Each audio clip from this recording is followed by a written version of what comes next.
itu pernikahan menjadi sarana untuk kita bahagia, sarana untuk kita menjadi bahagia, bukan tujuan dari kebahagiaan. Kenapa saya katakan begitu? Banyak dari kita nih para istri yang sudah menikah berekspektasi kepada suami bahwa yang membahagiakan kita adalah suami. Salah. Apa buktinya? Berulang kali kita kecewa dan terluka dengan orang yang sama. Ya Allah, mata saya terbatas untuk selalu menjaga suami saya. Mulut saya terbatas, tidak bisa selalu mengingatkan suami ketika salah. Dan tangan saya terbatas sehingga tidak bisa menjangkau dan menarik suami saya ketika tergelincir. Maka ada, yaitu engkau yang tidak terbatas kuasanya, maka jaga suamiku, jaga hatinya, dan jangan kau palingkan pada sesuatu yang engkau tidak ridho dan aku pun tidak ridho.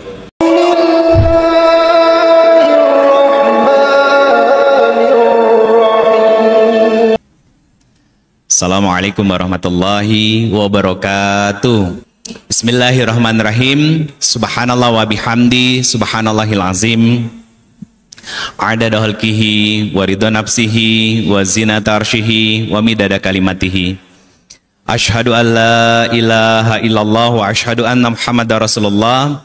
Allahumma shalli wa sallim wa barik ala sayyidina Muhammadin sallallahu alaihi wasallam. Assalamualaikum ya Rasulullah sallallahu alaihi wasallam wa ala alihi wa ashabihi wa man tabi'ahum bi ihsan ila yaumiddin. Rabbi a'udzubika min hamazati syayatin wa a'udzubika rabbi ayahturun. Subhanaka la ilma lana illa ma 'allamtana innaka antal alimul hakim. Shadaqallahul azim wa sadaqa Rasulullah sallallahu alaihi wasallam.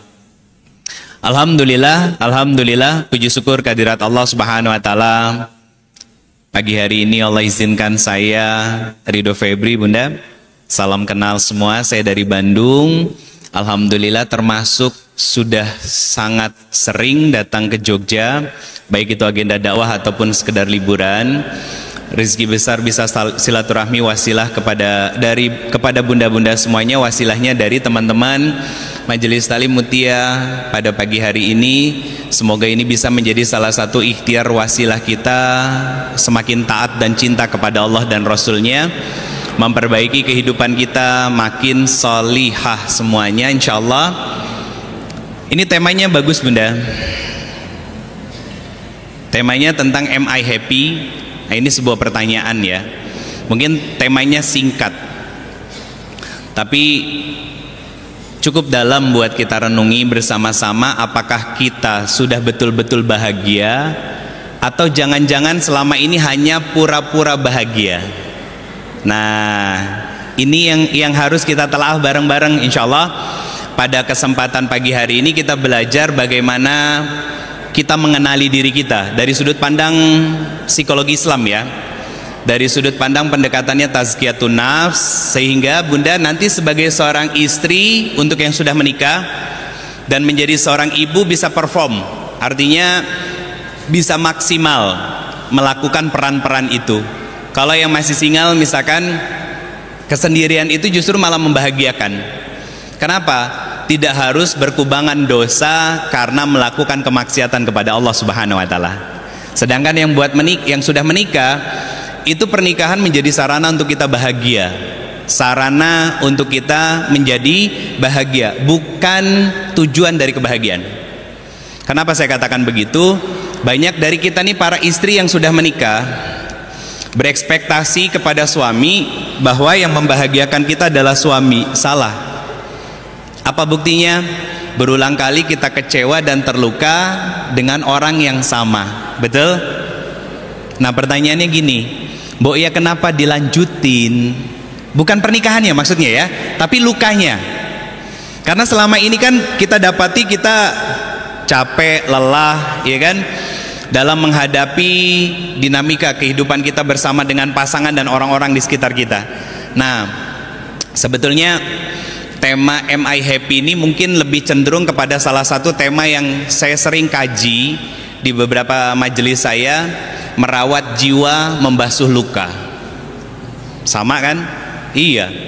Karena apa? Itu berkaitan dengan jiwa kita Bunda, hati kita, kolbu kita, yang kalau bahasa keren sekarang disebut dengan mental health issue. Betul?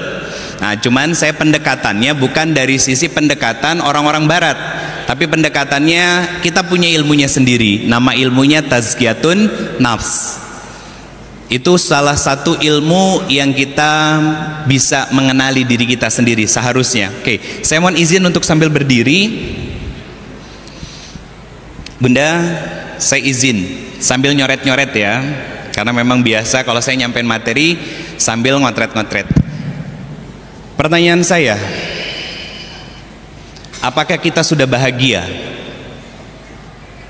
Jawabannya hanya satu di antara dua, sudah atau belum. Gak pakai insya Allah. Masalah kenapa gak pakai insya Allah? Saya gak percaya insya Allahnya orang Indonesia. Ya, ayo mbak datang, nggih insya Allah. Datang belum tentu. Ya, pertanyaannya jelas dua. Ini untuk kita lihat diri kita, Bunda. Betulkah kita sudah bahagia? Sudah atau belum? Mosok yang jawab sudah nih ya. Kalau suami ditelepon gak diangkat, di WA centang 2 biru, ternyata kelihatan lagi online. Kesel nggak? Berubah nggak tuh moodnya? Masih bahagia? Oh ya Allah, terima kasih tidak dibalas sama suamiku. Nggak ada ceritanya begitu. Yang ada malah mutung, yang ada malah ngambek kita. WA-nya pagi jam 10 jam 9, ngambeknya bisa sampai malam ketika suami pulang. Pertanyaan saya gini Bunda, bukan tentang ngambeknya, tapi ketika kita ngambek itu satu, malesan ibadah, betul? Istirahat jadi terganggu. Kemudian apa? Makan juga jadi tidak nikmat. Masya Allah, semuanya dicabut sama Allah cuman karena jengkel sama satu orang. Dan masalah yang berikutnya apa? Terjadi ternyata itu berulang-ulang dalam hidup kita. Pertanyaan saya, siapa yang salah? Kita sendiri. Gak pernah belajar tentang bagaimana menghadapi pasangan atau orang lain. Akhirnya apa? Membuat hati kita tidak cukup bahagia. Bahasa lainnya apa? Hanya terpaksa bahagia. Terpaksa kita bahagianya. Makanya insya Allah bulan depan saya punya program. Temanya pulihkan hati, merawat jiwa, membasuh luka. Kita ngomongin tentang kebahagiaan menurut Islam itu seperti apa Bunda. Karena apa? Mohon maaf Bunda, kadang sadar nggak sadar kita nyakitin orang itu penyebabnya adalah karena kita pernah tersakiti orang. Mohon maaf kalau bahasa keren sekarang disebut dengan istilah inner child. Anak kampus pasti paham ini, atau orang yang sering update informasi tentang kondisi dan keadaan sekarang pasti paham. Apa inner child ini? Ini isinya tentang luka dan trauma. Luka dan trauma dari siapa? Orang tua, lingkungan, dan orang-orang terdekat kita. Mohon maaf, ini salah satu kalimat yang sering menjadi luka di kalangan masyarakat, dianggap sebagai sesuatu yang normal. Punya anak usianya sudah cukup, ketika kumpul keluarga, Mbak kok anaknya cantik, umurnya sudah banyak kok belum nikah-nikah. Betul? Ketika sudah nikah, apalagi pertanyaannya, sudah nikah kok belum punya anak. Betul? Ketika sudah punya anak satu, loh kapan nambah? Saya katakan demi Allah, itu jadi luka dan trauma Bunda. Akhirnya apa?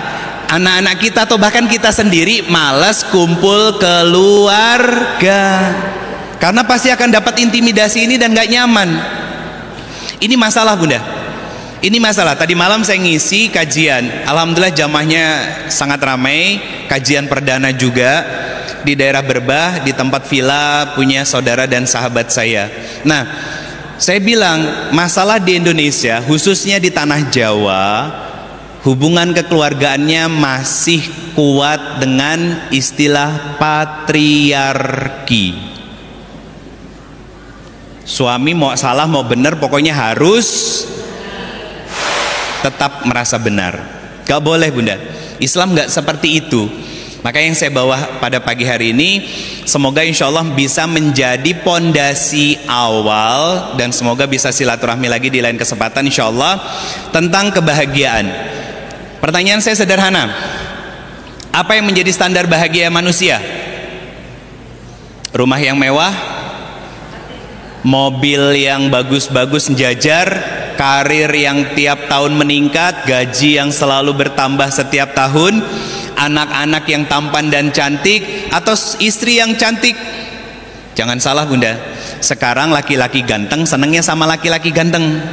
Nah, iya, jangan salah. Saya yakin di Jogja juga pasti banyak itu. Dan jangan bahagia dan bangga ketika punya suami ganteng. Kenapa? Repot jaganya. Kenapa repot jaganya? Loh, jadi inceran pelakor. Betul kan? Begitu keambil sama pelakor, wah Masya Allah, dicabut kebahagiaannya sama Allah. Artinya apa? Yang kita miliki, dunia, kendaraan, dan hal yang lainnya, itu bukan sumber kebahagiaan, tapi hanya sumber kesenangan saja. Apa buktinya? Nyun sewu, bunda yang kesini bawa kendaraan roda 2 atau roda 4. Saya ambil contoh roda 4, parkir berhenti di lampu merah, tiba-tiba mendadak di belakang diseruduk sama motor. Buk, kaget, ya kan? Di Jogja ada angkot nggak bun? Nggak ada angkot kan ya? Makanya saya mau ngomong angkot karena nggak ngelihat angkot gitu kan. Kalau di Bandung masih banyak bunda. Saya yang ngambil contohnya, ilustrasinya diseruduk sama motor. Apa yang terjadi? Jengkel toh, kesel toh, marah kan? Itu kesenangan. Tapi kalau kebahagiaan nggak akan pernah ada dampak apapun yang kita rasakan. Kenapa? Yuk kita buka standar bahagia menurut Allah, bukan menurut manusia. Pertama, Quran surat ke-23 ayat ke-1, yang kedua Quran surat ke-2 ayat 189.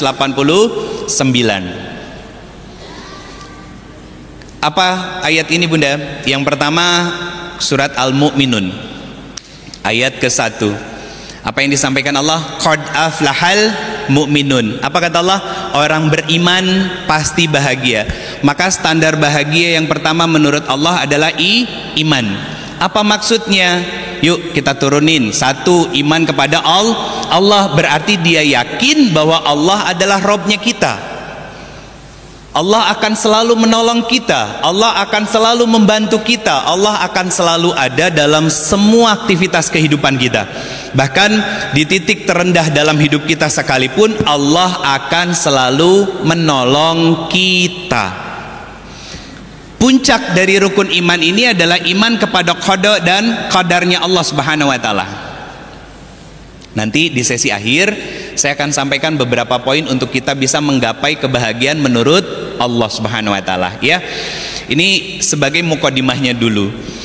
Berarti orang yang beriman kepada qada dan qadarnya Allah. Pertanyaan saya, pendendam enggak?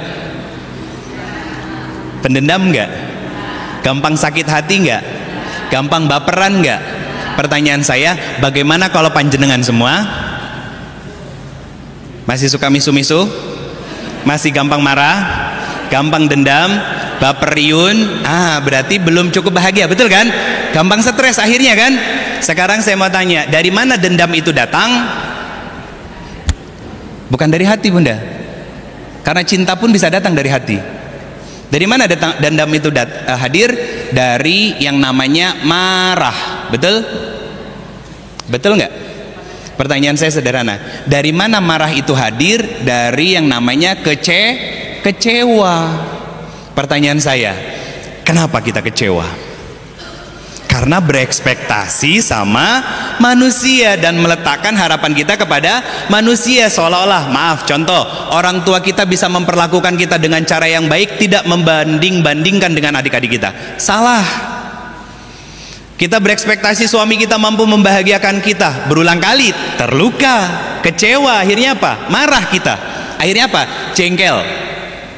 Terus muncul kalimat, Ustadz, betul bahwa ketaatan seorang istri itu mutlak kepada suaminya, tapi tergantung Ustadz, suaminya gimana dulu. Itu marah dia, itu dendam dia. Karena apa? Karena suami yang dia dapatkan itu tidak sesuai dengan apa yang menjadi harapannya. Pertanyaan saya sederhana bunda, laki-laki yang sering nyakitin, sering mengecewakan, kaku, cuek, keras kepala dan lain sebagainya, saya mau tanya, mbien sopo sing milih? Lah ya bener kan? Dulu siapa yang milih? Milih sendiri dah. Ya harus siap dengan konsekuensinya. Masa kita cuman pengen senang, pengen merasakan kenikmatan dan kebahagiaan senang-senangnya, tapi nggak siap dengan sisi kurangnya. Salah bunda. Lah nyun sewu, maaf ya bu ya, bunda, mohon maaf nih. Emang panjenengan nggak punya kekurangan? Oh banyak, sadar toh sekarang? Alhamdulillah. Semoga pulang dari sini semuanya taubatan nasuha. Pertanyaan saya, ketika bikin salah sama suami, suka diungkit-ungkit nggak bertahun-tahun yang lalu kesalahannya sama suami? Jarang. Bahkan ketika 1 Syawal datang ke suami nangis-nangis, maafin. Pokoknya air matanya bercucuran sampai keluar ingus. Pertanyaan saya, dimaafin nggak sama suami? Dimaafin. Cuman masalahnya setengah 7 minta maaf, jam 7 balik setelan pabrik. Itu yang terjadi kan? Kenapa? Karena kita nggak bisa mengkondisikan hati. Kenapa? Karena perempuan punya ujian yang paling besar di dalam diri dia. Apa namanya? Perasaan. Di sini bisa menjadi sumber kuat dan sumber lemahnya perempuan. Sumber kuat dan sumber lemahnya. Kenapa? Karena ini bisa menjadi salah satu tempat yang ditarget sama setan. Kalau imannya tidak tumbuh, artinya apa bunda? Banyak nggak orang sholat, puasa, ngaji, tapi hobinya masih ngomongin orang? Banyak banget, betul? Jangan-jangan malah, oh itu aku Ustaz tapi malu untuk ngomongnya, kan gitu ya. Itu jangan-jangan malah justru diri kita sendiri. Pertanyaannya, kenapa kok ada orang yang beramal soleh di satu sisi, tapi di sisi lain dia tenggelam dalam kemaksiatan? Jawabannya sederhana, karena amal soleh yang dia kerjakan hanya sebatas melepas kewajiban. Tok, itu doang. Apa buktinya? Saya mau tanya bunda, rata-rata saya ambil usia rata-rata nih. Usia rata-rata, yang muda jangan berbesar kepala, yang muda jangan sakit hati, yang tua jangan berbesar kepala. Saya ambil rata-rata usianya 40 tahun yang hadir ya. Masya Allah, asik katanya kan tuh. Kapan pertama kali sholat? Ini sudah paling telatnya, usia 10 tahun. 40 dikurangi 30, 40 kurangi 10, 30 tahun. Kita main matematika dulu sebentar. Apa yang mau saya sampaikan? 30 tahun dikali 365 hari dikali 17 rokaat dikali 5 waktu, hasilnya 930.000 rokaat. Pertanyaan saya, berapa persen yang khusyuk? Betul kan? Pernah mengevaluasi begitu? Jarang, dan hampir nggak pernah. Pertanyaan saya, masih ingat kesalahan suami minggu kemarin? Oh masih Ustadz. Nah itu ya, gini bunda, yang harus ditanyakan sama diri kita sendiri. Ngaji sudah ke sono sini, saya katakan demi Allah, utara, selatan, Jogja ini nggak kurang majelis ilmu. Gurunya banyak, mau ngambil ilmu dari guru manapun ada. Jogja ini nggak kurang-kurang, karena mirip sama Bandung. Hidup di sini betul-betul slow living buat saya. Nikmat santai bunda, betulan santai. Nah, pertanyaannya sederhana. Berapa persen ilmu yang ketika kita duduk di majelis ilmu kita amalkan? 100% ada? Kalau kata orang Sunda nyebutnya barho, bubar lupa. Atau jangan-jangan ilmunya hanya di catatan, tapi sampai di rumah nggak pernah dimurojaah lagi. Bunda, saya mau tanya dulu, mohon maaf ya. Berangkat ke sini yang punya suami, bukan suami orang ya, suami sendiri, minta izin apa ngasih tahu? Masa gimana? Minta izinnya gimana? Gimana ibu? Mau kajian rutin di masjid UGM ya, terus diantar, ngomongnya kurang lebih sama ya, Pak, Ayah, Abi, boleh nggak aku mau ngaji di masjid UGM? Apa kata suami? Boleh. Saya jawab apa? Itu namanya ngasih tahu. Pengen tahu izin? Sudah nanya begitu dijawab sama suaminya, Abi, ayah ridho enggak kalau ibu berangkat ngaji? Itu izin. Oh, bukan minta keriduan suami. Oh, itu bunder, ibu.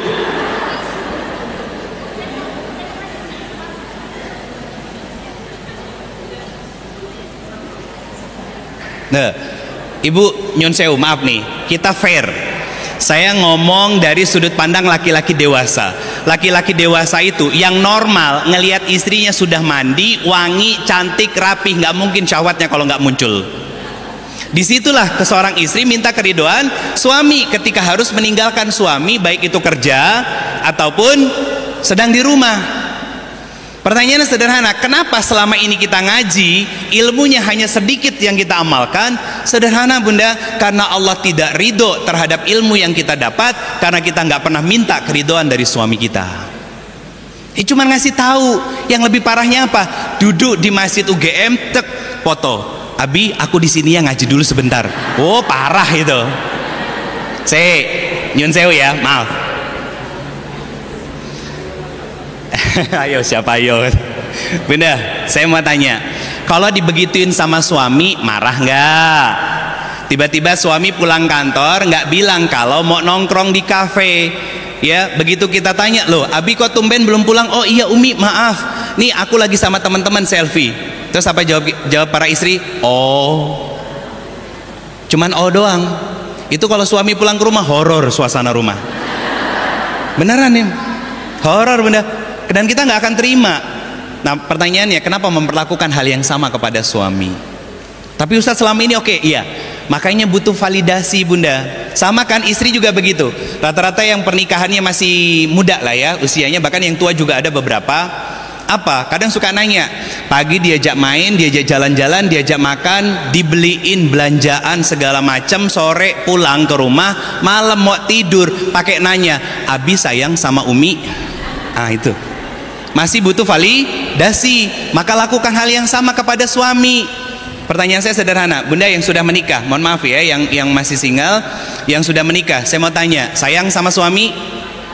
Pertanyaan saya, sudah pernah nanya belum sama suami, Abi sudah merasa dicintai sama Umi belum? Ya, itu namanya ngeklaim, ngaku-ngaku.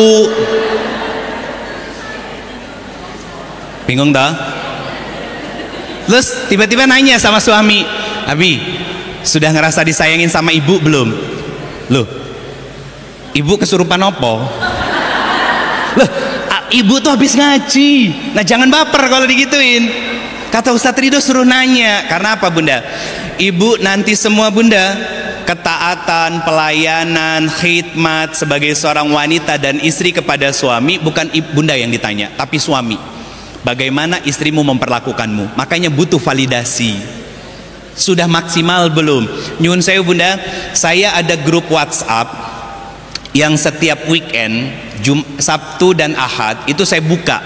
Untuk apa? Diskusi. Dan ternyata Masya Allahnya 80% orang yang nanya di hari Sabtu dan Ahad kemarin, karena baru 5 hari grup WhatsAppnya saya bikin grup WhatsApp. Ya Allah, kasusnya tentang apa? Perselingkuhan, 80%. Dan yang jadi masalah itu apa? Perselingkuhan itu terjadi bukan karena rumah tangga yang bermasalah. Banyak yang kelihatannya justru adem ayem. Pertanyaan saya, apakah dia bahagia sampai harus mencari pelampiasan yang lain? Tidak bunda. Ayo kita bahas pelan-pelan bagaimana pondasi Islam memotret kebahagiaan kita sebagai seorang muslim. Yang pertama syaratnya adalah iman. Kenapa? Karena harus meyakini tentang keberadaan Allah sebagai Robnya kita. Yang kedua, kita paling puncaknya harus meyakini tentang qada dan qadarnya Allah Subhanahu wa taala. Bahasa sederhananya apa? Takdir. Bunda, yuk jujur ya, saya mau tanya. Kalau lagi kecewa, lagi sakit hati, pengennya maafin atau bales? Jujur. Ini masjid, nggak boleh bohong. Ya, yuk, ya. Ini kan rata-rata orang dewasa ya. Nggak usah pura-pura solehah, nggak perlu. Ya, Allah tahu ini rumah Allah. Ya, ya, oke. Saya tanya lagi. Kalau lagi jengkel, kesel, marah, kecewa, pengennya maafin atau bales? Gak usah pakai jawaban yang lain, pengennya maafin apa bales, itu doang. Bales ya, sepakat. Ini yang diem solehah apa? Abu-abu, gak bagus loh abu-abu. Bunda, pertanyaan saya sederhana. Kita terluka dan sakit hati itu kenapa? Tak tanya kalau gitu. Ngacung, siapa di sini yang nggak pernah nyakitin orang? Gak ada ya? Benar? Oke. Sekali lagi saya tanya, Ngacung, di sini siapa yang nggak pernah disakiti orang? Sepakat. Sekarang dari pertanyaan itu bisa dapat jawaban nggak? Kenapa kita disakiti orang? Nah itu pinter. Dicatat ya bun, dicatat di sini. Jadi kalau ada orang yang ngecewain itu nggak langsung bales, tapi introspeksi diri. Ya Allah, terima kasih sudah menghadirkan ujian ini, karena jangan-jangan luka dan kecewa yang saya rasakan karena saya pernah mengecewakan dan melukai orang lain. Itu iman namanya bun. Iman kepada qada dan qadarnya Allah Subhanahu wa taala. Ini yang nanti di bagian akhir saya sampaikan, bagaimana kita menata hati kita agar kita bisa selalu bahagia dengan semua takdir yang Allah berikan. Itu kenapa standar bahagia pertama menurut Allah berdasarkan Al-Quran, bukan yang lainnya, bukan cerene, bukan. Tapi kata Allah Subhanahu wa taala bahwa iman menjadi sebab dan standar seseorang itu bahagia. Itu yang pertama. Kenapa dia bahagia? Dan kenapa dia nggak gampang dendam dan mudah untuk menerima takdir-takdir Allah? Bunda lihat runtutan ayat di Quran surat Al-Mu'minun ayat 1, 2, 3 sampai ke 11. Potret potong sampai ayat ke 11. Lihat di ayat ke 11-nya. Apa yang Allah sampaikan? Allah janjikan surga Firdaus sebagai balasan paling puncak bagi orang-orang yang selalu hidup dengan kebahagiaan, tanpa dendam, tanpa berusaha untuk mencari validasi, tanpa mau melukai orang dan lain sebagainya. Pertanyaan saya, itu hati dan jiwa siapa? Rasulullah Sallallahu Alaihi Wasallam. Bisa nggak kita manusia mengikuti beliau Sallallahu Alaihi Wasallam? Sangat bisa. Apa buktinya? Para sahabat radhiyallahu anhum ajma'in minimal mendekati bunda, menjadi pemaaf. Artinya gini, dari 10 luka yang kita rasakan, minimal 6 itu bisa memaafkan. 4-nya boleh kita jengkel. Artinya apa? Persentasenya jauh lebih banyak daripada kita harus mendendam kepada orang lain. Itu tahapan namanya, proses kita belajar. Tapi kalau bunda selama ini belajar ke sono sini tapi tidak ada perubahan, nih yang dicek perubahannya di sini.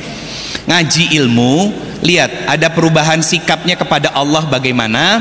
Yang kedua, dengan pasangan bagaimana, dengan anak-anak bagaimana, dengan orang tua bagaimana, dengan lingkungan bagaimana.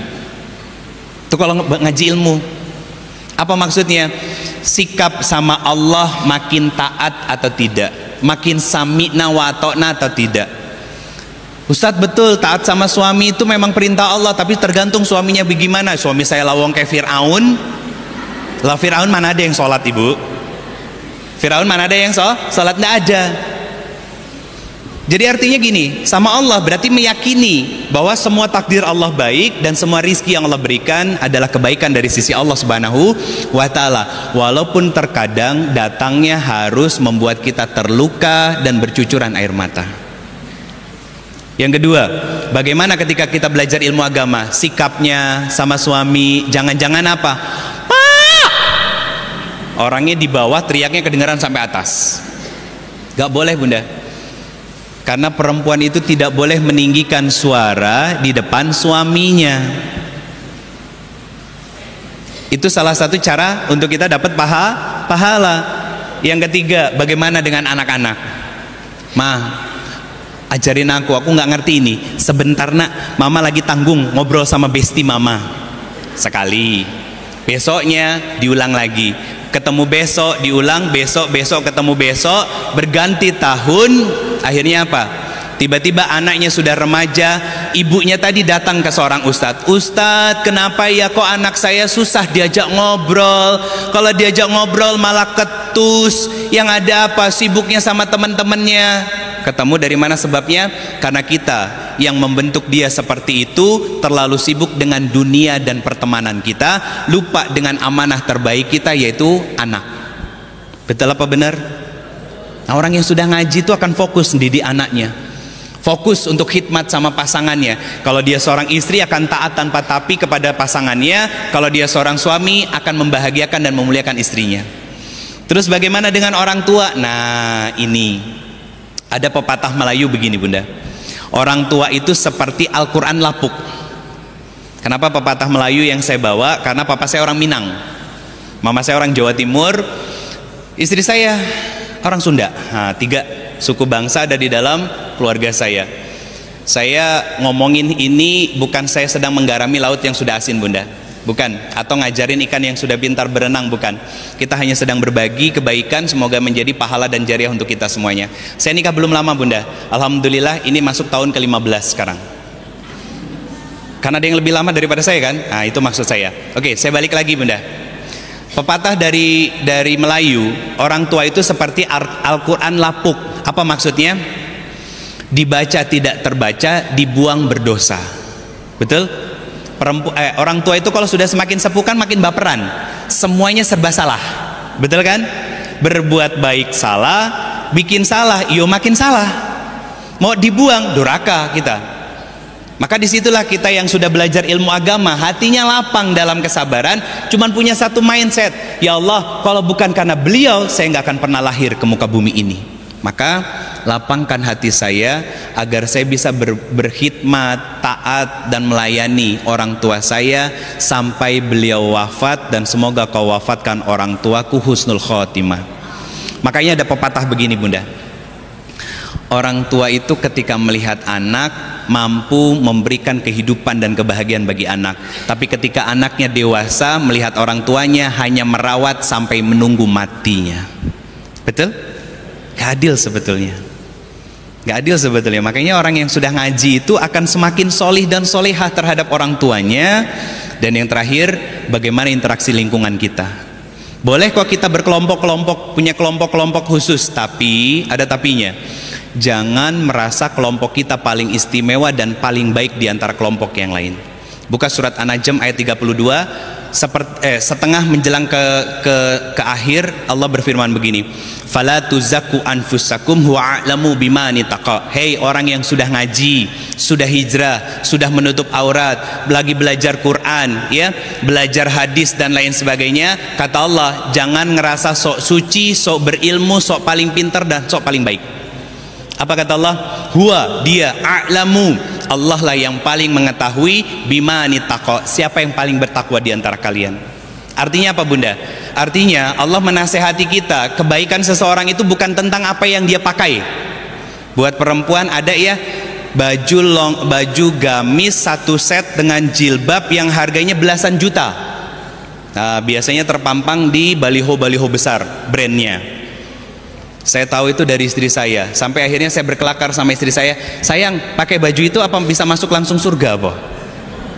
Saya katakan demi Allah, Bunda, saya katakan tidak bermaksud untuk sombong, tapi muncul kesombongannya. Kenapa? Lawang brandnya sekujur tubuhnya tulisannya ada. Betul kan? Akhirnya apa? Yang tadinya jalannya nunduk, nangkat. Itu bahaya, Bunda. Makanya standar kebaikan seseorang menurut Allah bukan tentang apa yang dia pakai, tapi tentang apa dan bagaimana kualitas hatinya. Itulah takwa. Kata Nabi SAW, at-taqwa hahuna. Berarti Allah pingin kita menjadi hamba-hamba yang mampu mengontrol hati kita agar kebahagiaan itu tetap bersemayam di dalam jiwa kita. Saat kita belajar ilmu agama, ilmunya kita terapkan, sama Allah makin taat, sama pasangan makin hormat dan saling membahagiakan. Kepada anak-anak, sadar bahwa anak-anak adalah amanahnya. Kepada orang tua makin khidmat dan taat dengan sepenuh hati. Kepada lingkungan tidak merasa yang paling benar dan paling suci. Itu orang yang bahagia, Bunda. Itu kalau sudah belajar ilmu agama pasti mindsetnya ke situ. Akhirnya apa? tampil ke permukaan, artinya ke lingkungan sosial, seperti yang Allah gambarkan di surat Al-Furqan tentang siapa? Wa ibadur rahman, hamba-hambanya Allah yang maha pengasih dan maha penyayang itu kalau berjalan di muka bumi dengan rendah hati. Sekarang ngaji ya, gue tahu padahal lu kayak gimana dulu, misalkan begitu. Ketemu orang-orang yang julid, apa yang keluar dari mulutnya? Qalu salam. Alhamdulillah sis, lagi sadar sama saya sadar banyak dosa dan salah, makanya karena banyak dosa dan salah nggak mau terus-terusan salah, pengen masuknya surga, sekarang lagi belajar dan terus pengen ngaji. Baper nggak? Enggak bunda. Ketika ada yang nyakiti, gimana qalu salamnya? Alhamdulillah ya Allah, sedikit aib yang kau buka, sedangkan yang kau tutup begitu banyak sekali. Maka ya Allah, maafkan saudara saya yang sedang membicarakan keburukan saya, dan tolong ampuni diri saya dan lapangkan hati saya untuk bisa selalu memahami bahwa takdirmu selalu yang indah dan terbaik buat saya. Itu qalu salamnya bunda. Orang-orang yang sudah ngaji, makanya dibuka ayatnya dengan kalimat wa ibadur rahman. Orang-orang yang sudah ngaji, orang-orang yang menjadi kekasihnya Allah, orang-orang yang dekat sama Allah, orang-orang yang ibadahnya bukan hanya sebatas melepas kewajiban, kata Allah adalah orang-orang yang ketika berjalan di muka bumi, satu, jalannya dengan rendah hati, nggak sombong. Yang kedua, ketika ada yang julid, ada yang ngomongin, mencela, jelek-jelekin, yang keluar dari lisannya qalu salam. Yuk kita balik kaitannya surat Al-Furqan tadi dengan ayat ini yang menjadi standar kebahagiaan dari Allah. Ayat ke-11 tadi apa? Allah berikan pahala berupa surga. Pertanyaannya, apa amalannya? Dari ayat 11 balik ke ayat keduanya, yaitu salatnya khusyuk. Berarti sholatnya bukan hanya sebatas melepas kewajiban. Apa dampaknya bunda? Dia diberikan kebahagiaan dan menjadi orang yang bahagia karena sholatnya yang khusyuk. Lihat ayat ketiganya, ucapan dan perbuatannya tidaklah sia-sia. Persis kan seperti yang disampaikan di surat Al-Furqan. Gak pernah ngucapin yang buruk, gak pernah bersikap juga menzolimi orang. Justru dia berjalan di muka bumi itu dengan rendah hati bunda. Nah itulah orang-orang yang dekat dengan Allah, yang imannya tumbuh sehingga Allah berikan kelapangan hati. Dengan bahasa sederhananya apa? Lapang dada kebahagiaan. Pertanyaan saya, apakah kita sudah sampai pada fase itu? Wajar kalau kita gampang stres bunda. Kadang wajah lebih tua daripada umur. Ya, mohon maaf jangan tersinggung. Gak masuk nyinggung. Kan banyak kan gitu. Kenapa? Karena terlalu beban pikirannya banyak bunda. Nah ini ada air.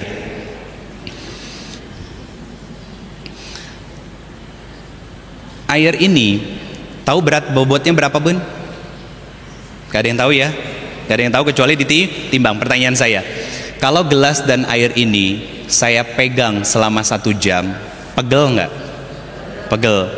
Dipegang selama 10 jam, tambah pegel kan? Dipegang seharian, bukan pegel lagi, capek. Yang ada malah tangannya dadak jatuh dan gelasnya pecah.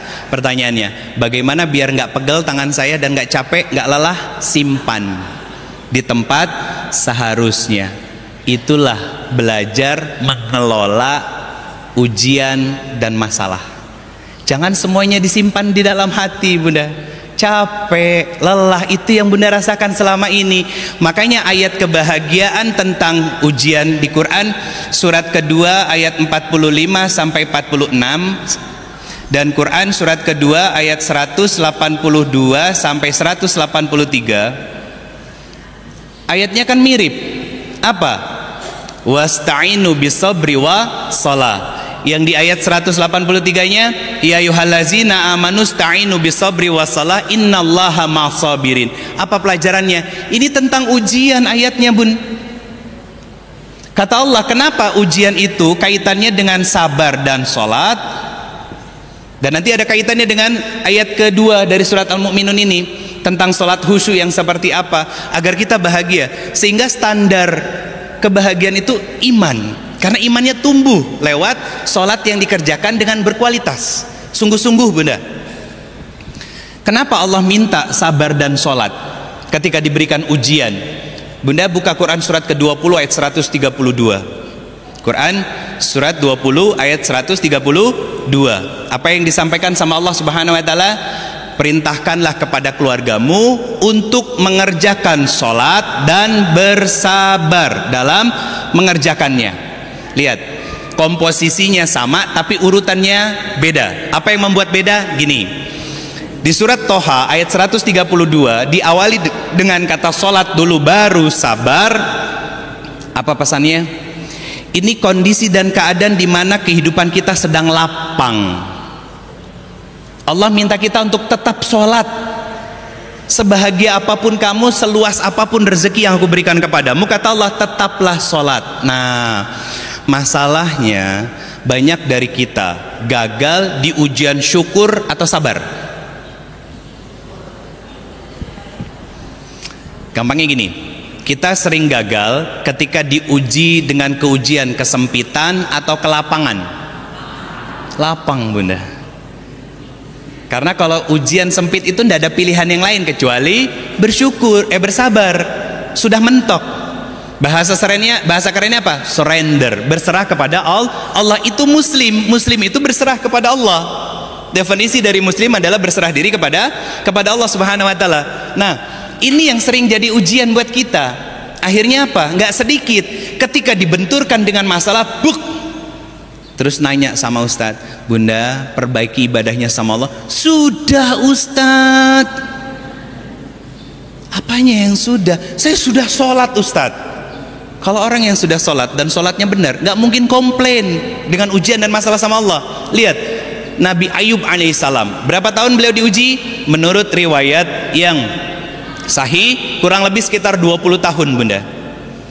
Ketika sakit menjelang usia, kalau nggak salah di usia sakit 12-13 tahun, istrinya bilang, Abi kan seorang nabi dan rasul, betul, kau nggak berdoa sama Allah biar disehatkan dan disembuhkan? Nabi Ayub nanya apa? Berapa lama sayang kita bahagia dan berkecukupan dalam hidup? Apa kata istrinya? Kurang lebih 20 tahun lamanya. Berapa lama aku sakit? Baru belasan tahun. Lihat jawaban Nabi Ayub. Maka izinkan aku menggenapkan sama dengan kebahagiaan yang Allah berikan dalam kehidupanku. Coba levelnya ke situ, Bun. Pertanyaan saya, Nabi Ayub sholat nggak? Sholat, hamba Allah. Akhirnya apa? Lapang hatinya, bisa bersabar dan tetap sujud walaupun ada masalah. Pertanyaan saya, berkurang nggak kualitas yang di sini ketika lapang dan ketika ada masalah? Tidak, justru malah makin dalam sujudnya kepada Allah dan menikmati ibadah sholatnya dalam tangisan yang panjang kepada Allah Subhanahu wa taala. Itu yang disebut iman, karena dia yakin setiap gelap itu semakin puncak gelapnya, maka itu pertanda sebentar lagi fajar yang hangat akan muncul. Semakin besar ujiannya, maka harus yakin bahwa setelah ini pasti ada kebahagiaan. 3 tingkatan ujian, Bunda. Sedikit dulu ya. Ini nanti untuk, saya nggak tahu sih diundang lagi apa enggak.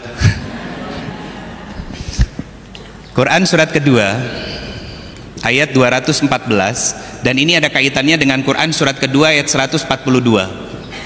Quran surat ketiga. Jadi Quran surat Al-Baqarah ayat 214 ada kaitannya dengan Quran surat Ali Imran ayat 142. Lihat, Bunda, kalau buka mushaf, lihat awal ayatnya sama. Am hasibtum an tadkhulul jannah. Apa kata Allah? Hei hambaku, tidak aku biarkan kalian hidup bahagia dan nanti dapat surga secara gratis, kata Allah. Tapi kan surga nggak gratis, Bunda. Bahkan di ayat 214 surat Al-Baqarah ini Allah mengatakan tentang apa? Sebelum kalian aku uji seperti orang-orang dahulu diuji. 3 kategorinya. Ba'sun, dorun, zulzila. Ujian yang ringan, ujian yang sedang, dan ujian yang mengguncangkan jiwa kita. Contoh, ujian yang ringan nih. Kayaknya ini daily activity-nya, Bunda. Apa?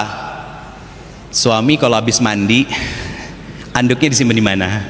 Aduh, kasur lah. Bing Dino kan kelihatannya begitu ya. Setiap hari kan ketemu ya, Bunda ya. Saya mau tanya, masih ngomel? Masih rata-rata, betul kan? Hanya perkara anduk, astagfirullah papa, kan bisa tinggal digantung, kan gitu. Saya laki-laki tapi coba untuk mempraktekannya biar menghayati bunda. Padahal ketika ada anduk, coba lihat, rubah mindsetnya. Ini orang yang sholatnya benar. Ya Allah, terima kasih sudah ngasih peluang amal soleh saya pagi hari ini, karena bayi besar saya lupa gantungin anduk. Saya bertanya, yang waras yang pertama apa yang kedua? Yang kedua. Yang pertama jengkel sak sore-sore itu pasti.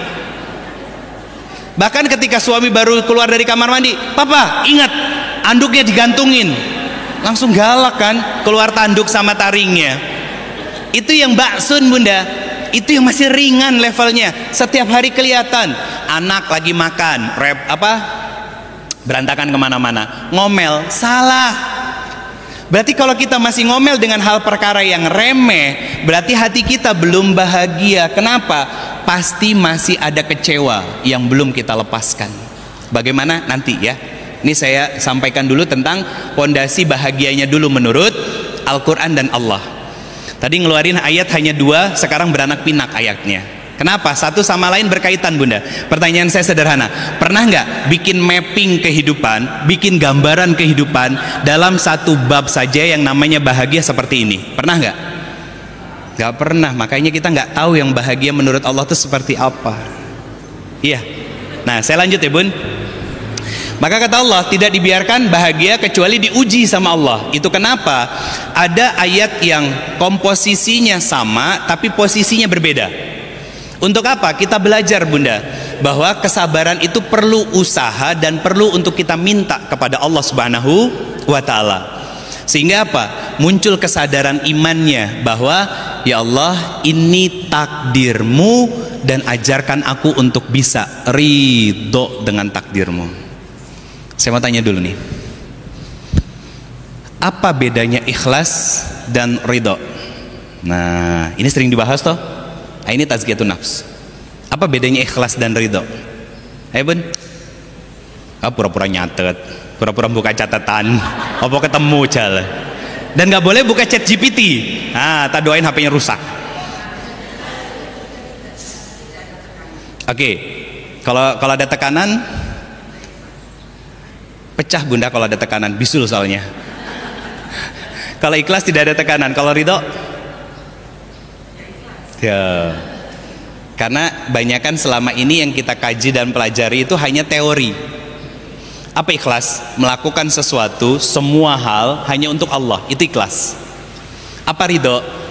Lapang hati menerima setiap usaha yang dilakukan hanya karena Allah, itu ridho. Lapang hati menerima. Jadi kalau ternyata kita berbuat baik sama orang lain, niatnya lillahi ta'ala, kayak bunda-bunda Mutia sebagai penyelenggara dari dakwah yang rutin di masjid kampus UGM ini, ketika jamaahnya rame, itu berarti Allah yang mendatangkan. Kita harus tetap ridho. Ketika ujiannya datang berupa apa? Dada jamaahnya sedikit. Nah itu di situ prosesnya bunda. Itu berkaitan dengan fisik apa hati? Hati. Karena ikhlas itu melakukan semua hal niatnya hanya untuk Allah, dan ridho itu menerima semua pemberian yang Allah berikan dari usaha dan ikhtiar yang kita lakukan. Levelnya beda bun. Levelnya beda. Karena apa? Dalam kitab Tazkiyatun Nafs, keridhoan itu puncak dari segala kebaikan yang kita terima dari Allah Subhanahu wa taala. Lihat di surat Al-Fajr ayat 28, 29, 30 dan ayat 27, 28, 29 dan 30. Apa kata Allah? Ya ayatuhan nafsul mutmainah irji'i ila rabbiki radiyatil mardiyah. Betul? Hei hamba-hambaku yang hidupnya aku kasih masalah, kalian tetap sabar, kalian terus beramal soleh niatnya untuk aku, kalian diberikan musibah seperti apapun tetap ikhlas menjalani semua kehidupanmu, dan tetap ridho dengan semua takdir-takdir baik dan buruk yang aku berikan. Apa kata Allah? Pulang, aku kangen dengan kalian semuanya, aku rindu dan aku meridhoi kalian menjadi hambaku dan masuklah ke dalam surgaku. Allah puas dengan semua yang kita kerjakan, Bunda. Itu ridho namanya. Itu keridoan kita. Berarti kalau menghadapi ujian biar bahagia bagaimana? Sebelum terjadi kekecewaan, maka pastikan segala sesuatu yang kita lakukan niatnya tidak lain kecuali hanya untuk Allah saja, agar ketika tidak sesuai dengan ekspektasi tidak mudah kecewa.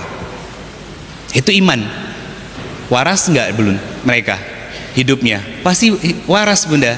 Gak punya dengki iri hati sama siapapun. Lanjut apa? Standar yang kedua, kebahagiaan. Dari Quran surat kedua ayat 189. Bagian akhir dari ayatnya, Bun. Itu ayatnya cukup panjang. Menjelang akhir dari ayatnya ada kalimat begini. Wattaqullah la'allakum tuflihun. Kata Allah, bertakwalah kepada Allah maka kalian pasti bahagia. Pertanyaan saya, orang yang bertakwa akhlaknya baik apa buruk? Pasti baik. Akhlaknya pasti baik. Berarti ketika disakiti orang, membalas atau memaafkan? Memaafkan. Maka dia nggak punya dendam sama sekali. Ini gambarannya. Allah sematkan kebahagiaan itu di dalam jiwanya. Karena apa? Karena kedekatan dia kepada Allah lewat amalan-amalan yang dia kerjakan. Sabar ketika diuji, bersyukur ketika diberikan nikmat, dan selalu sujud ketika kedua-duanya datang bergantian dalam kehidupannya. Akhirnya apa? Allah berikan pakaian takwa di dalam jiwanya. Ketika ada yang nyakiti, terima kasih ya Allah, semoga ini bisa menjadi penggugur dosa untuk diriku. Ketika ada yang mengkhianati, ya Allah maafkan saudara saya sebagaimana saya pun ingin dimaafkan oleh Engkau. Bukan karena orang lain layak untuk kita maafkan, tapi kita belajar untuk memaafkan diri kita karena ada andil pilihan-pilihan yang kita lakukan dan ternyata salah. Betul kan? Pertanyaan saya sederhana, Bun. Kenapa banyak orang di Indonesia, terutama para istri, ketika ujiannya berupa suami, stres hidupnya? Jawabannya sederhana. Satu, sebelum menikah tidak melibatkan Allah, hanya bermodal cinta. Betul? Satu. Ustadz, dulu kan pengajian belum ada. Betul. Itu saya sebutin dan saya jelaskan barusan dengan pertanyaan. Nah, ketika masuk fase rumah tangganya, ngaji nggak? Belum. Lah, mohon maaf, kita hijrah aja 5-10 tahun ke belakang, sedangkan rumah tangga sudah puluhan tahun ke belakang. Betul kan? Dulu kadang pakai jilbab itu bukan karena sadar itu perintah Allah, tapi karena memang harus dipakai sebagai seorang perempuan. Akhirnya apa? Ngaji dapat ilmu, oh ternyata wajib. Ngaji dapat ilmu, oh harus sholat malam. Ngaji dapat ilmu, oh harus baca Quran, sholat duha dan lain sebagainya. Begitu tentang pembahasan harus taat kepada suami, nanti dulu. Gak bisa, Bun. Yang membuat seseorang itu bahagia adalah iman. Karena perintah taatnya seorang istri kepada suami itu bukan perintah ustadz atau ustazah, bukan, tapi perintah Allah. Apa yang Allah perintahkan? Sami'na wa ta'na. Dan gambaran istri yang salihah di Quran surat keempat ayat 34 menjelang akhir dari ayatnya, fasalihatu qanitatu hafizatu lil ghaib. Apa kata Allah? Istri yang salihah itu yang senang taat kepada Allah lewat amalan-amalan yang dia kerjakan. Cirinya yaitu qanitat, taat kepada suami tanpa tapi. Angel kan? Mukanya mulai senyum kan gitu. Itu istri yang salihah, Bunda. Jadi kualitas ibadah Bunda kepada Allah ditentukan lewat kualitas Bunda taat kepada suami. Yang kedua, apa ciri istri yang salihah? Hafizatul lil ghaib, menjaga kehormatan diri, tidak suka mengumbar aib keluarga, aib suami, tidak menjelek-jelekan suami. Apa dampaknya yang kita peroleh kalau kita taat kepada suami dan menjaga kehormatan dan nama baik suami? Bima hafizallah, maka wanita-wanita mulia itu Allah yang jaganya ketika suaminya tidak ada. Lihat, Bunda, ketika seorang orang soleh lah ya, istrinya stay di rumah, suaminya ini bepergian safar. Lihat, istrinya di rumah, dia ngaji, dia wirid, dia tirakat dan lain sebagainya. Siapa yang menjaganya? Allah. Siapa yang membuat beliau lebih senang dengan amalan-amalan seperti itu? Allah. Itu maksud dari bima hafizallah tuh. Bukan malah keluar nongkrong sono, nongkrong sini, pamer barang branded dan lain sebagainya. No. Itu gambaran laki-lakinya yang tidak soleh dan istrinya juga tidak solihah. Nah, ini jadi pelajaran untuk kita tentang standar bahagia menurut Allah. Pertanyaannya, bagaimana cara kita mengelola dan mengontrol hati kita agar bisa perlahan memaafkan kesalahan orang lain, agar tidak menjadi dendam di dalam jiwa kita, ya? Saya bolak-balik ya aja ya, biar catatannya nggak hilang. Satu, kalau bahasa orang Sunda namanya understanding. Gak usah komplain ya. Artinya memahami. Apa yang dipahami? Nanti saya jelaskan, ya Bun. Dalilnya diantaranya Quran surat ke-57 ayat 22 sampai 23. Ini dulu. Yang kedua, accepting. Makanya orang Sunda banyak yang namanya accept. Dari sini Bun. Artinya apa? Menerima. Kenapa harus menerima? Dalilnya saya tulis dulu ya. Quran surat ke-42 ayatnya ayat ke-30, ada kaitannya dengan Quran surat ke-10 ayat ke-44. Enak ya kalau yang dibukanya Quran, Bunda. Semua ada jawabannya. Makanya saya pernah ditanya sama seorang jamaah, Ustadz, masalah saya itu berat. Saya jawab begini, Bunda, Ayahanda, coba berikan masalah yang dari zaman Rasul sampai sekarang masalah itu belum terpecahkan dan belum tersolusikan sama Islam. Tidak ada. Coba aja pikirin, tidak ada, Bunda. Karena Islam itu betul-betul solusi bagi kehidupan kita semuanya, ya. Yang ketiga, setelah accepting, forgiving. Apain? Maafin. Pertanyaannya, kenapa kita harus maafin? Dalilnya Quran surat ke-3 ayat 132 sampai 133. Iya.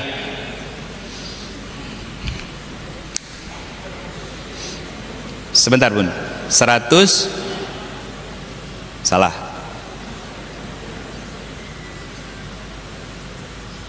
Oh bukan, 133 134. 133 134. Kenapa kita harus melakukan ini? Kaitannya ada di Quran surat ke-42 ayat ke-40. Sudah. Saya nggak mau banyak-banyak karena waktunya terbatas. Nanti habis itu sesi tanya jawab, ya. Kita lanjut Bun. Bagaimana agar kita bisa bahagia? Munculkan keimanan. Bagaimana bentuk konkret dari keimanan kita dalam mengelola hati kita saat ujian itu datang dalam kehidupan kita. Dan inilah gambaran dari kualitas ibadah yang kita lakukan dan kerjakan selama ini. Pertama, belajar untuk memahami. Pertanyaannya, apa yang harus dipahami? Apa yang harus dipahami Bun? Bahwa kita hidup itu pasti ada yang namanya ujian, betul? Ujiannya berupa apa? Luka, kecewa, sakit hati, betul? Dari siapa? Ini datang semuanya dari orang-orang yang kita percayai. Kenapa? Kita harus belajar untuk memahami dan apa yang harus dipahami. Buka surat Al-Hadid ayat 22 sampai 23. Surat ke-57 ayat 22 sampai 23. Apa yang disampaikan oleh Allah Subhanahu wa taala secara sederhana gini, Bun. Takdir-takdir manusia sudah dituliskan di kitab namanya Kitab Lauhul Mahfuz. Artinya Allah ngasih tahu dari ayat ini bahwa kapan kita kecewa, kapan kita terluka, kapan kita sakit hati, kapan kita mendapatkan musibah, kebahagiaan, dan kapan kita tertawa bersama dengan orang-orang yang kita cintai, itu sudah ditulis ketetapan-ketetapan dan takdir-takdirnya, Bunda. Nah, justru pelajarannya di sini Allah bikin lebih rinci dan detail. Apa kata Allah? Ketika nikmatnya diambil, kata Allah, ketika nikmatnya diambil, sedihnya jangan berlebihan. Ketika nikmatnya ditambah, jangan lupa untuk bersyukur, dan bahagianya jangan berlebihan sampai lupa untuk ibadah kepada Allah. Kan tadi ayatnya apa? Tetap sholat dan bersabar ketika diberikan kelapangan oleh Allah Subhanahu wa taala. Relate kan? Karena masih nyambung, Bun. Jadi kalau tadi dicatat dan menyimak betul, pasti paham maksud dari ayat ini. Karena Allah bikin spesifik. Ketika nikmatnya diambil, kata Allah, sedihnya jangan lebay. Ketika dinasehatin sama temennya, Mbak, dari Allah, kamu tuh nggak ngerasain apa yang aku rasain. Oh, siapa itu? Makasih Bunda, Masya Allah. Betul kan? Kan kebanyakan begitu, kamu nggak ngerasain. Ya kalau memang aku emang nggak ngerasain, terus ngapain curhat? Betul ya? Serba salah kan perempuan itu. Kadang perempuan itu nanya bukan cari solusi Bunda, tapi cari masalah. Itu perempuan. Saya belajar itu dari istri saya. Ternyata semua perempuan itu secara defaultnya sama. Secara defaultnya sama. Nanti nggak tahu kapan sih Bunda, kita ngomongin tentang fitrah perempuan. Saya katakan demi Allah, perempuan kalau tahu fitrah, kalau laki-laki tahu fitrah perempuan ini, dia akan sabar sama istrinya. Sabarnya Masya Allah. Karena definisi dari perempuan yang bengkok itu fitrahnya. Kenapa Bun? Takut sama siapa? Oh, takut sama istrinya. Kasihan banget itu. Istrinya pasti punya tanduk sama punya taring itu. Bukan gini Bunda. Laki-laki memilih diam. Kan biasanya gini. Istri cerewet didampingin sama suami yang kalem. Iya. Rata-rata begitu kan? Atau istri yang kalem didampingin sama suami yang cerewet. Ada ya, satu berimbang satu sama lain. Itu bahasa lain dari waja'alnakum syu'uba wa qabail. Dipisah bersuku-suku dan dipertemukan sama Allah dalam ikatan pernikahan. Bukan untuk mengatakan, kok kamu kalau cerita seperlunya aja sih sama aku? Jangan. Makanya ada definisi kalimat begini Bunda. Dalam materi saya yang lain, saya sampaikan, cintai laki-laki itu sebagaimana laki-laki ingin dicintai oleh pasangannya. Jadi bukan versi kita. Makanya tadi saya tanyakan sama Bunda, sudah pernah memvalidasi belum sama suami bahwa suami itu sudah cukup dengan perlakuan Bunda dan ketaatan Bunda selama ini? Itu Bun. Masalahnya kan gak pernah nanya kan, makanya gak pernah dapat jawaban. Iya gak? Terus kalau ditanya Ustadz, jawabannya pasti ngelantur ke sana sini. Karena apa? Mohon maaf, yang menjadi sebab masalah rumah tangga itu paling utamanya apa? Komunikasi bermasalah. Dan kebanyakan dari kita ngobrolnya template doang.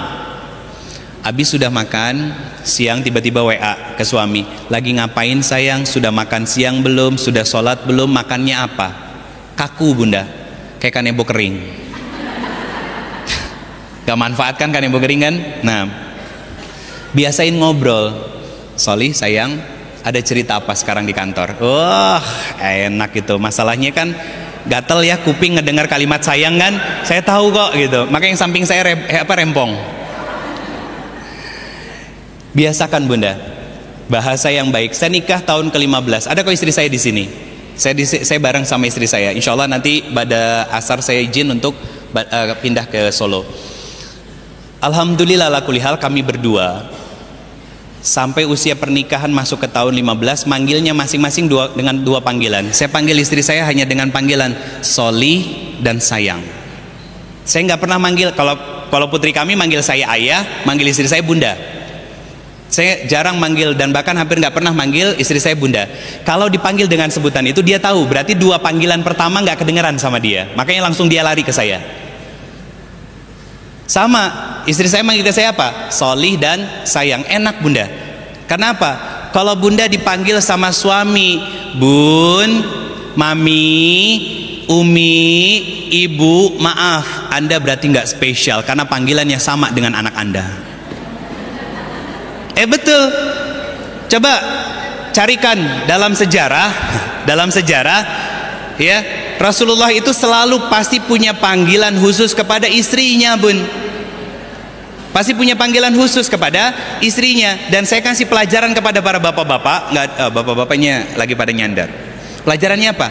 Kalau terbiasa manggil istri dengan panggilan yang baik, ini nanti bagian dari penerimaan, memahami, ya. Seorang laki-laki semarah apapun masih bisa mengontrol dirinya. Contoh, Biasanya manggilnya ibu. Kalau marah, ibu, keluar semua emosinya. Tapi kalau diganti dengan kata solihah, solihah, nggak enak. Coba praktekin. Coba praktekin. Apa pelajarannya, Bun? Kata Al-Quran, kaulan sadida, kaulan layina, kaulan ma'rufa. Kata-kata yang baik itu mampu menahan diri kita untuk berbuat yang salah lebih luas, lebih jauh. Betul kan? Kalau sudah keluar emosinya, kata-katanya sudah ngeracau, rusak kemana-mana.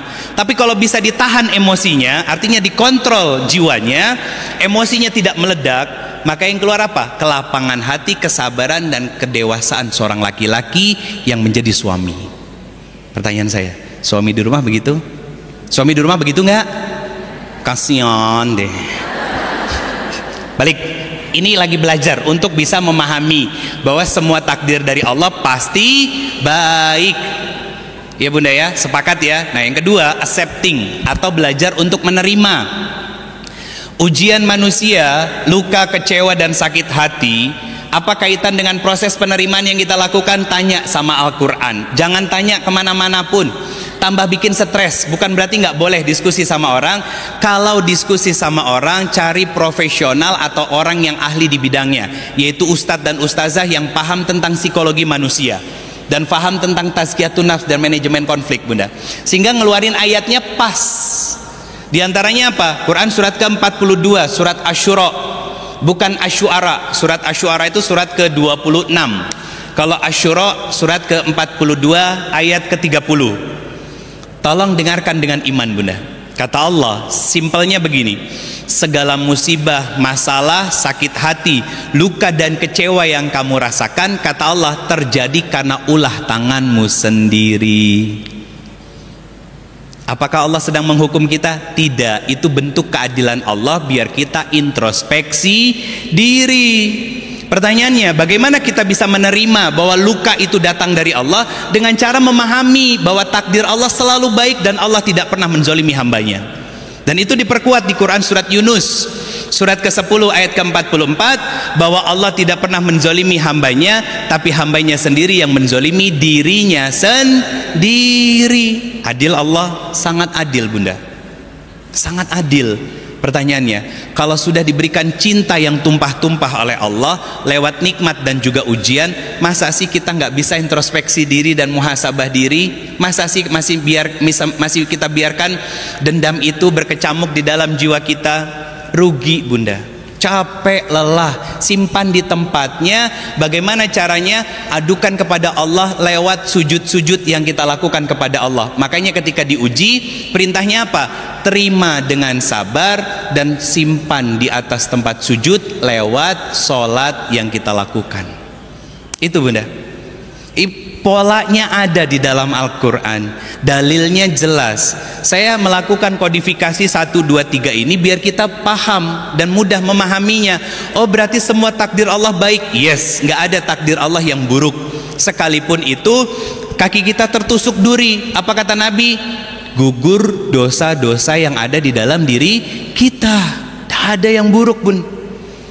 Yang buruk itu adalah prasangka kita kepada Allah, sehingga kita bersuudzon kepada Allah Subhanahu wa Ta'ala. Yang satu. Yang kedua, hati kita terlalu sempit untuk bisa memahami bahwa itu semua tanda cinta dan kasih sayang Allah kepada kita.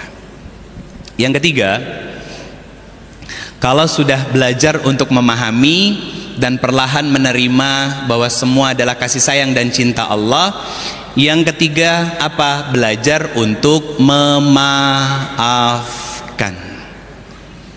Bukan karena orang itu layak untuk dimaafkan, tapi kita memaafkan diri kita sendiri karena ada pilihan-pilihan yang salah yang kita lakukan. Betul? Maaf, kita terlalu percaya sama orang. Bunda, mohon maaf ya, polos sama oon beda dikit loh. Hati-hati ya, bisa ngebedain nggak? Polos sama on beda dikit, Bun, tapi kedua-duanya sama-sama dimanfaatin sama orang.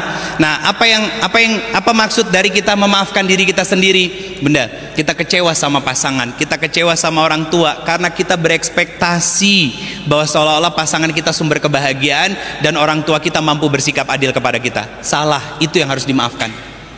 Ya Allah, saya telah meletakkan ekspektasi saya kepada makhluk yang seharusnya saya letakkan kepada Engkau ya Allah.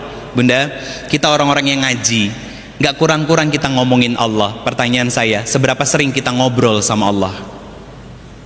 Jarang. Jadi contoh nih ya, kan hari kerja, hari Selasa ya. Ada yang jamin gak suami sekarang lagi kerja matanya gak jelalatan? Ada yang bisa jamin? Gak ada. Gak ada bunda. Pertanyaan saya, kenapa suami jelalatan?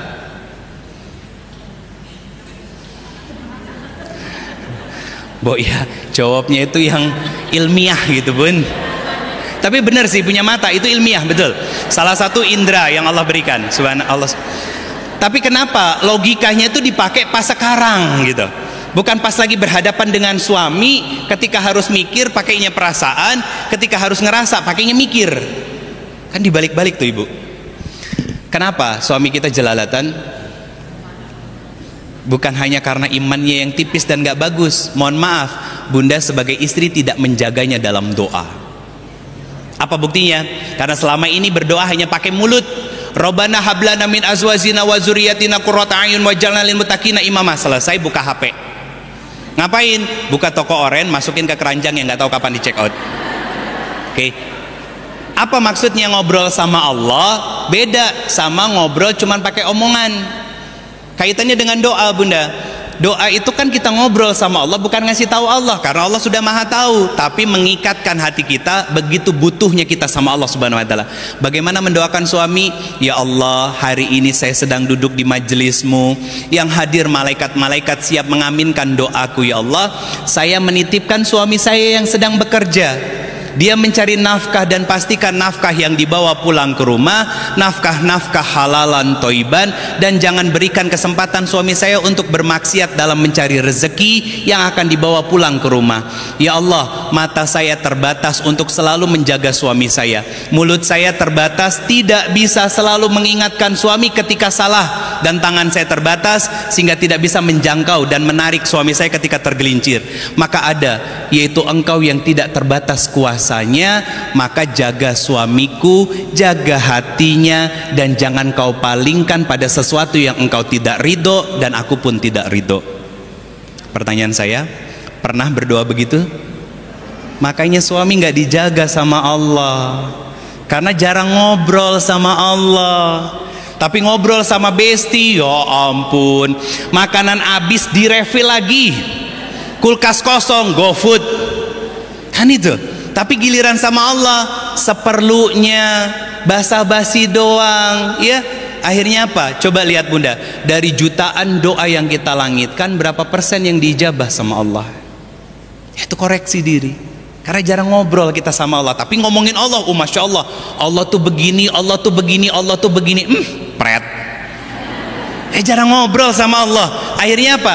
Gak bisa memahami juga apa yang menjadi ketetapan dan takdir Allah. Kan tadi kalimat-kalimat yang saya sampaikan itu kan diksi-diksi tentang kita ngobrol sama Allah. Contoh, dilukai, apa yang keluar dari lisan kita?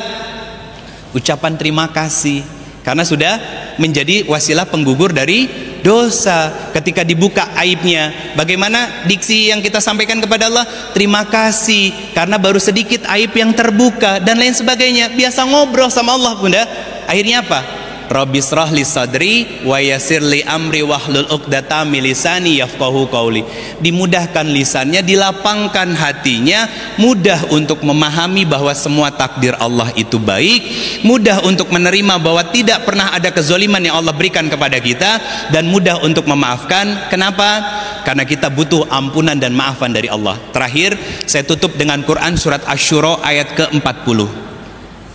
Apa yang mau saya sampaikan tentang poin memaafkan bunda? Allah subhanahu wa ta'ala berfirman, Allah memberikan hak kepada kita untuk membalas keburukan orang lain dengan keburukan yang sama. Ayat ini bicara tentang itu.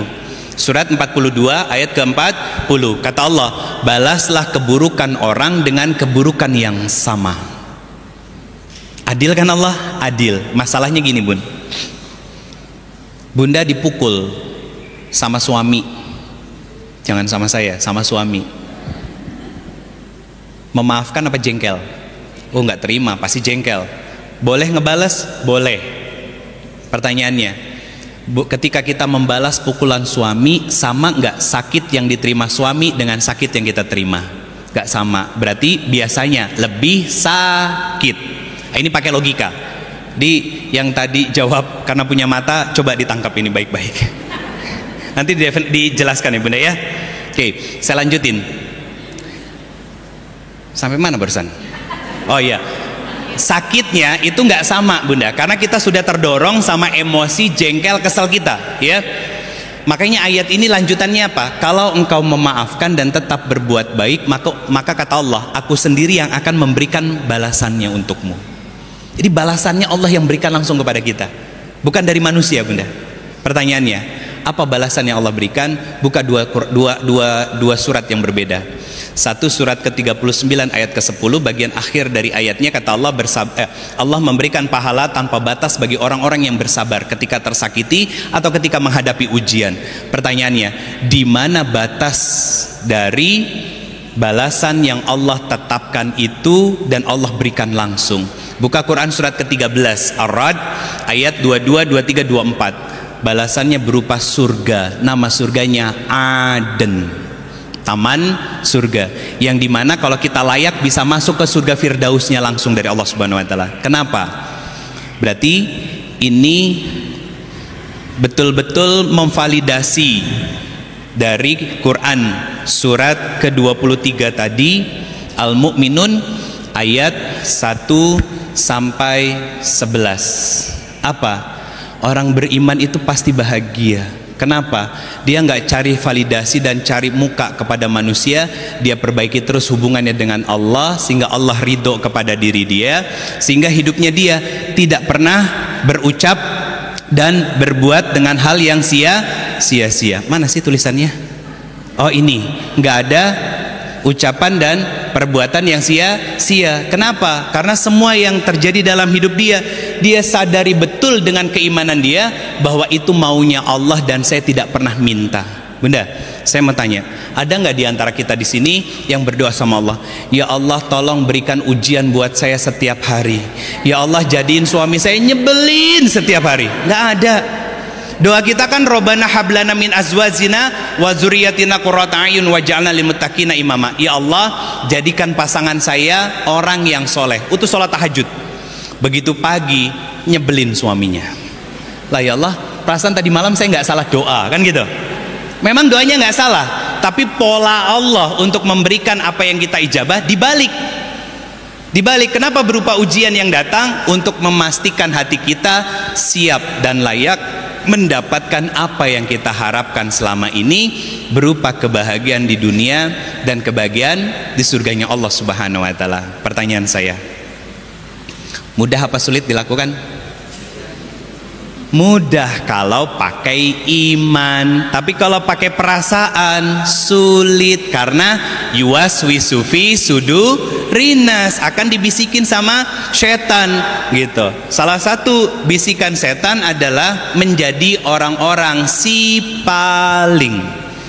paling berjasa, paling sabar, paling banyak berkorban dan lain sebagainya. Bukan menghadirkan kesadaran untuk saling mengingatkan, menasehati, berlapang dada, belajar menerima dan memahami bahwa setiap takdir Allah itu baik.